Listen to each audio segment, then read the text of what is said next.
بسم اللہ الرحمن الرحیم،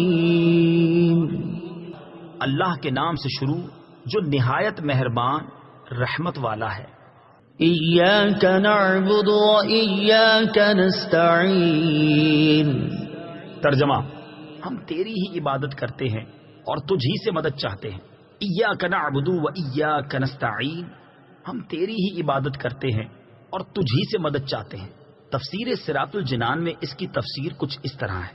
اس سے پہلی آیات میں بیان ہوا کہ ہر طرح کی حمد و ثنا کا حقیقی مستحق اللہ تعالیٰ ہے، جو کہ سب جہانوں کا پالنے والا، بہت مہربان اور رحم فرمانے والا ہے۔ اور اس آیت سے بندوں کو سکھایا جا رہا ہے کہ اللہ تعالیٰ کی بارگاہ میں اپنی بندگی کا اظہار یوں کرو کہ اے اللہ عز و جل، ہم صرف تیری ہی عبادت کرتے ہیں، کیونکہ عبادت کا مستحق صرف تو ہی ہے اور تیرے علاوہ اور کوئی اس لائق ہی نہیں کہ اس کی عبادت کی جا سکے، اور حقیقی مدد کرنے والا بھی تو ہی ہے۔ تیری اجازت و مرضی کے بغیر کوئی کسی کی کسی قسم کی ظاہری، باطنی، جسمانی، روحانی، چھوٹی بڑی کوئی مدد نہیں کر سکتا۔ عبادت اور تعظیم میں فرق۔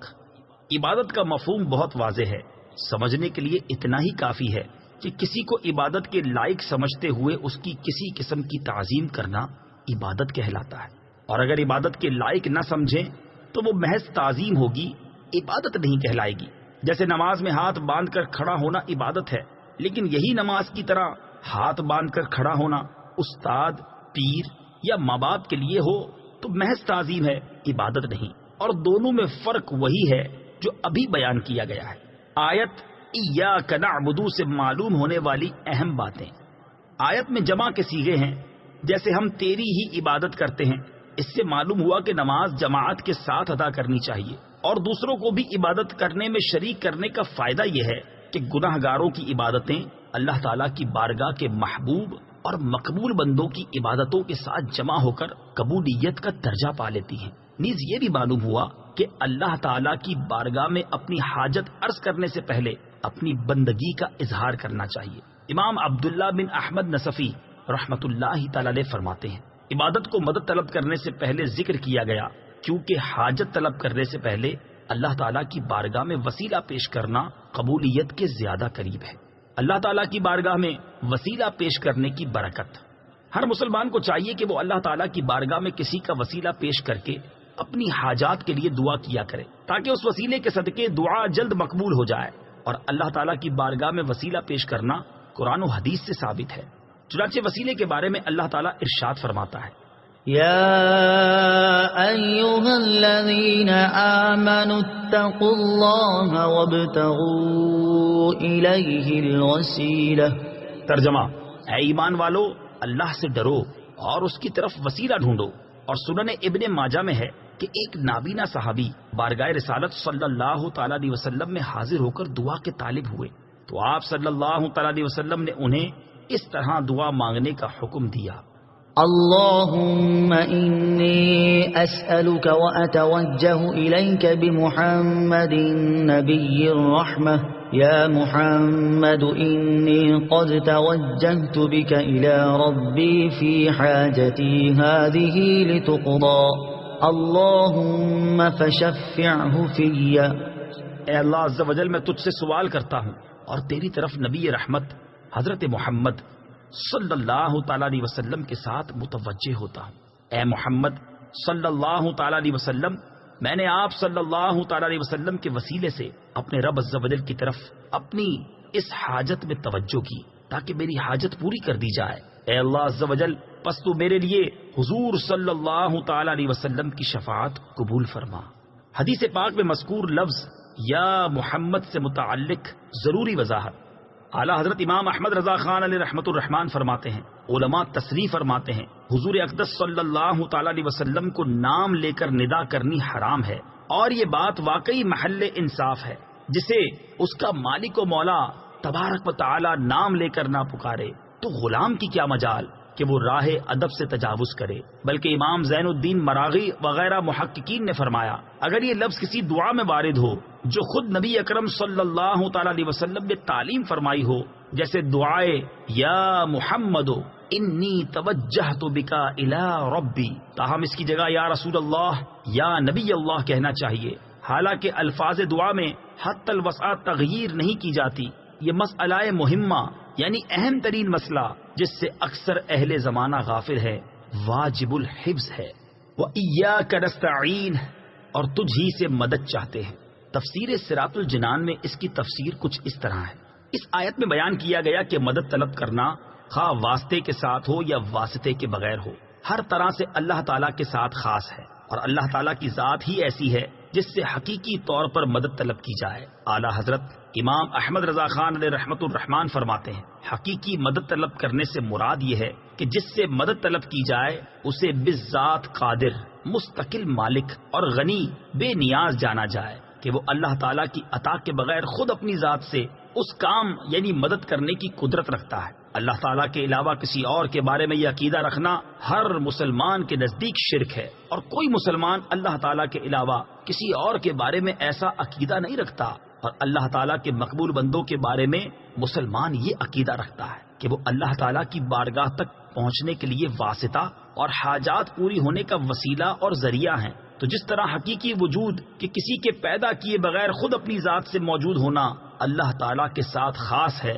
اس کے باوجود کسی کو موجود کہنا اس وقت تک شرک نہیں جب تک وہی حقیقی وجود مراد نہ لیا جائے۔ یوں ہی حقیقی علم کہ کسی کی عطا کے بغیر خود اپنی ذات سے ہو، اور حقیقی تعلیم کہ کسی چیز کی محتاجی کے بغیر از خود کسی کو سکھانا اللہ تعالیٰ کے ساتھ خاص ہے، اس کے باوجود دوسرے کو عالم کہنا یا اس سے علم طلب کرنا اس وقت تک شرک نہیں ہو سکتا جب تک وہی اصلی معنی مقصود نہ ہو۔ تو اسی طرح کسی سے مدد طلب کرنے کا معاملہ ہے کہ اس کا حقیقی معنی اللہ تعالیٰ کے ساتھ خاص ہے، اور وسیلہ و واسطہ کے معنی میں اللہ تعالیٰ کے علاوہ کے لیے ثابت ہے اور حق ہے، بلکہ یہ معنی تو غیر خدا ہی کے لیے خاص ہیں، کیونکہ اللہ تعالیٰ وسیلہ اور واسطہ بننے سے پاک ہے۔ اس سے اوپر کون ہے کہ یہ اس کی طرف وسیلہ ہوگا، اور اس کے سوا حقیقی حاجت روا کون ہے کہ یہ بیچ میں واسطہ بنے گا۔ بد مذہبوں کی طرف سے ہونے والا ایک اعتراض ذکر کر کے اس کے جواب میں فرماتے ہیں، یہ نہیں ہو سکتا کہ خدا سے توسل کر کے اسے کسی کے یہاں وسیلہ اور ذریعہ بنایا جائے۔ اس وسیلہ بننے کو ہم اولیاء کرام سے مانگتے ہیں کہ وہ دربار الہی میں ہمارا وسیلہ، ذریعہ اور قضائے حاجات کا واسطہ ہو جائیں۔ اس بے وقوفی کے سوال کا جواب اللہ تعالیٰ نے اس آیت کریمہ میں دیا ہے۔ وَلَوْ أَنَّهُمْ إِذْ ظَلَمُوا أَنفُسَهُمْ جَاءُوكَ فَاسْتَغْفَرُوا اللَّهَ وَاسْتَغْفَرَ لَهُمُ الرَّسُولُ لَوَجَدُوا اللَّهَ تَوَّابًا رَحِيمًا۔ ترجمہ، اور جب وہ اپنی جانوں پر ظلم یعنی گناہ کر کے تیرے پاس حاضر ہوں اور اللہ سے معافی چاہیں اور معافی مانگیں ان کے لیے رسول، تو بے شک اللہ کو توبہ قبول کرنے والا مہربان پائیں گے۔ کیا اللہ تعالیٰ اپنے آپ نہیں بخش سکتا تھا؟ پھر کیوں یہ فرمایا کہ اے نبی تیرے پاس حاضر ہوں اور تو اللہ سے ان کی بخشش چاہے تو یہ دولت و نعمت پائیں؟ یہی ہمارا مطلب ہے جو قرآن کی آیت صاف فرما رہی ہے۔ زیر تفسیر آیت کریمہ کے بارے میں مزید تفصیل جاننے کے لیے فتاوی رضویہ کی 21ویں جلد میں موجود اعلیٰ حضرت امام احمد رضا خان علیہ رحمت الرحمان کا رسالہ برکات الامداد لأہل الاستمداد یعنی مدد طلب کرنے والوں کے لیے امداد کی برکتیں، اس کا مطالعہ فرمائیں۔